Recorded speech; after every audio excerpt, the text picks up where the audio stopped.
சக்தி மகளிர் நல மேம்பாட்டுக் குழுவின் 2026 மற்றும் 2027 ஆண்டுக்கான நலத்திட்ட உதவிகள் வழங்கும் விழா நடைபெற்றது.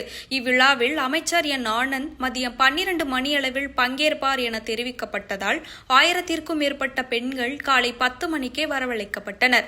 நீண்ட நேரமாக காத்திருந்த பெண்கள் சாலையோரத்தில் நிற்க வைக்கப்பட்டதாகவும் போதிய குடிநீர் மற்றும் உணவு வசதிகள் ஏற்பாடு செய்யப்படவில்லை என்றும் குற்றச்சாட்டு எழுந்துள்ளது.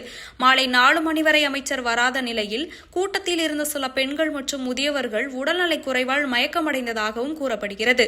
இருப்பினும் அமைச்சர் வருகைக்காக பொதுமக்கள் நீண்ட நேரம் காத்திருந்த சம்பவம் அங்கு பரபரப்பை ஏற்படுத்தியது.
சாப்பிட்டு